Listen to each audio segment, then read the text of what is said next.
मैंने न दूध डाले ला के गए हॉस्पिटल कभी रोटी में किदो मांग के देना कभी में किदो मांग अल्लाह थोड़ी जिंदगी करे जी अल्लाह पाक मौजूद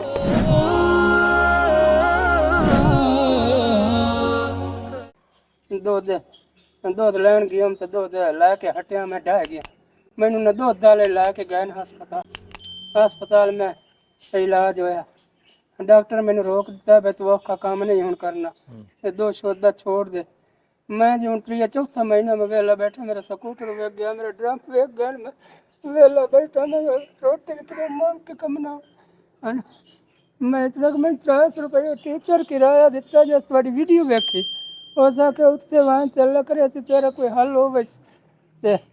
मैंने 300 रुपये किराया दिता जो मेरे को आ जाए 1000 रुपये है जी उदो मैं सादा मैं तो मरीज हाँ जी निक्के निक्के मेरे बच्चे ने मेरी लेट शादी हुई बच्चा मेरा एडा सार एक वड्डी बच्ची एडी सारी है तो छोटी जड़ा दरम्यानी एडी सारी बच्चे मेरे एक बच्ची मेरी इधर आँदी है नांगी उमराने नांगी को उन्हें ला गया ने सास करके तो बाकी 2 बच्चे मेरे को कभी रोटी में किदो मांग के देना कभी में किदो मांग मैं न्यूड़ा हो गया। अच्छा अल्लाह खैर करेगा। ये तो मैं देखा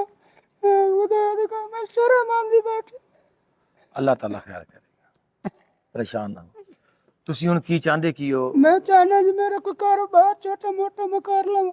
चलो मेरे बच्चे की कोई रोजी बन पावे ਕੀ ਕਰ ਲੋਗੇ ਕਾਰੋਬਾਰ रेडियो बने हाथ सेकण वाली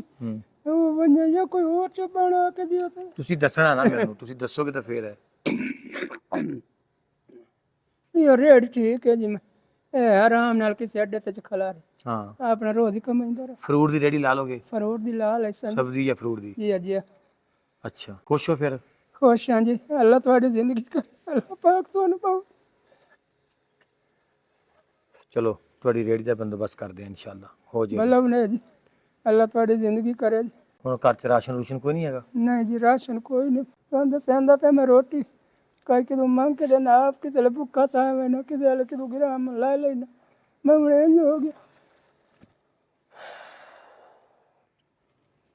दो काम करें आप रोटी दिती वही डाढ़ी सो ਅੱਛਾ ਤੁਸੀਂ ਇਸ ਤਰ੍ਹਾਂ ਕਰੋ ਇਹ ਕਰੋ ਤੁਸੀਂ ਰਾਤ ਜਾਂਦੇ ਨੇ ਨਾ जी ਬੱਚਿਆਂ ਵਾਸਤੇ ਕੋਈ ਚੀਜ਼ ਲੈ ਕੇ ਜਾਣੀ ਹੈ ਠੀਕ ਹੈ जी ਤੁਹਾਡੀ ਰੇੜੀ ਕੱਲ ਪਰਸੋਂ ਤੱਕ ਬੰਦੋਬਸਤ ਕਰ ਦਾਂਗਾ ਮੈਂ ਠੀਕ ਹੈ मेहरबानी ਇਹ ਪੈਸੇ ਤੜਵਾਣੇ ਨਹੀਂ ਹੈਗੇ ਇਹ ਕਿਰਾਇਆ ਕਰੂਆ ਲਾ ਲਿਓ ਆਪਣਾ ठीक हो गया ਠੀਕ ਹੈ मेहरबानी सर 5000 ਦਾ ਤੇਰੇ ਪੂਰੇ ਮਹੀਨੇ ਦਾ ਰਾਸ਼ਨ ਆਣਾ ਹੈ जी हाँ ठीक है। बिल्कुल आ जाओ ਤੇ ਸਾਰਾ ਰਾਸ਼ਨ ਲੈ ਕੇ ਜਾਣਾ ਹੈ इंशाल्लाह ਬੱਚਿਆਂ ਵਾਸਤੇ बच्चों वास्ते ਇਹਨੇ ਤੁਹਾਡੀ ਰੇੜੀ ਲੱਗ ਜਾਏਗੀ जी ਫਿਰ ਤੁਸੀਂ ਆਪਣਾ ਸਿਸਟਮ ਚਲਾਉਣਾ ਸ਼ੁਰੂ ਕਰ ਦਿਓ ठीक हो गया सर ਠੀਕ ਹੈ ਔਰ ਉਸ ਟੀਚਰ ਦਾ ਵੀ ਸ਼ੁਕਰੀਆ ਅਦਾ ਕਰਨਾ ਜਿਹਨੇ ਮੇਰੇ ਕੋਲ ਭੇਜਿਆ जी जी बिल्कुल जी ਮੈਨੂੰ ਨਹੀਂ ਪਤਾ ਦਾ ਬਾਬਾ ਜੀ ਦੱਸ ਰਹੇ ਨੇ ਕਿ ਕਿਸੇ ਟੀਚਰ ਨੇ ਤੁਹਾਡੇ ਬਾਰੇ ਦੱਸਿਆ ਮੈਂ ਉਸ ਦਾ ਵੀ ਸ਼ੁਕਰੀਆ ਅਦਾ ਕਰਾਂਗਾ ਕਿ ਚਲੋ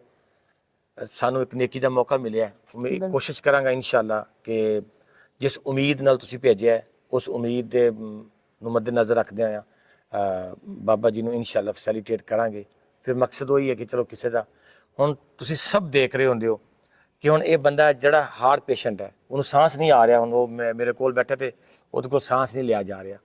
ਬੱਚੇ ਨੇ ਉਹਦੇ ਇੱਕ ਛੋਟਾ ਬੱਚਾ ਜਿਹੜਾ ਉਹ ਕਹਿੰਦਾ 7-8 ਸਾਲ ਦਾ ਬੇਟੀ ਉਹਦੀ 10-12 ਸਾਲ ਦੀ ਹੈ 4 ਸਾਲ ਦਾ ਜੀ ਬੱਚਾ ਮੇਰਾ 4 ਸਾਲ ਦਾ ਬੱਚਾ ਹੈ 4 ਸਾਲ ਦਾ ਜਿਹਦਾ ਬੱਚਾ ਹੋਵੇ ਖੁਦ ਹਾਰਟ ਦਾ ਮਰੀਜ਼ ਹੋਵੇ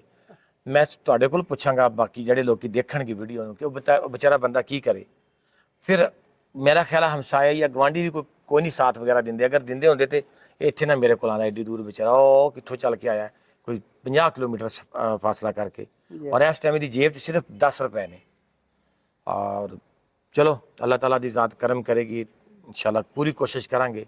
ਕਿ ਜਿੱਥੇ ਅਸੀਂ ਇੰਨੇ ਲੋਕਾਂ ਨੂੰ ਕਰ ਰਹੇ ਹਾਂ ਕੋਸ਼ਿਸ਼ ਕਰਕੇ ਐਕਚੁਅਲੀ ਤੇ ਡੋਨਰਸ ਦਾ ਸ਼ੁਕਰੀਆ ਅਦਾ ਕਰਾਂਗਾ ਜਿਹੜੇ ਅੱਲਾਹ ਤਾਲਾ ਦੇ ਫਰਿਸ਼ਤੇ ਸਿਫਤ ਇਨਸਾਨ ਜਿਹੜੇ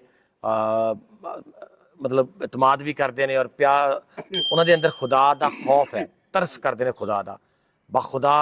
ਅਗਰ ਇਹ ਡੋਨਰ ਨਾ ਹੋਣ ਮੈਂ ਕਈ ਦਫਾ ਕਿਹਾ ਕਿ ਸ਼ਾਇਦ ਅੱਧਾ ਪਾਕਿਸਤਾਨ ਭੁੱਖਾ ਮਰ ਜਾਵੇ ਔਰ ਇਨਸ਼ਾਅੱਲਾ ਇਸ ਦਾ ਅਜਰ ਅਜ਼ੀਮ ਤੇ ਅੱਲਾਹ ਤਾਲਾ ਦੀ ਜ਼ਾਤ ਨੇ ਹੀ ਤੁਹਾਨੂੰ ਦੇਣਾ ਹੈ ਮੈਂ ਦੁਆ ਗੋ ਹਾਂ ਇਹ ਵੀ ਤੁਹਾਡੇ ਵਾਸਤੇ ਦੁਆ ਕਰੇਗਾ ਜਜ਼ਾਕ ਅੱਲਾ ਇਨਸ਼ਾਅੱਲਾ अल्लाह खैर करेगा परेशान ना होई ठीक है बिना फिर राब्ता कर ली अल्लाह पाक तो अनुभव दे अल्लाह पाक तो अनुभव दे अल्लाह थोड़ी जिंदगी करे जी, अल्लाह पाक बहुत दे, अल्लाह पाक थोड़ी बहुत दे। परेशान ना हो, क्या ना तुम परेशान नहीं होना इंशाल्लाह। अल्लाह अपने हबीब दे सदके करम करेगा आमीन इंशाल्लाह। ठीक है, आमीन, तेरी रेड़ी लग गई, समझ ला। बड़ी मेहरबानी, खैर ना अल्लाह जिंदगी करने वाली।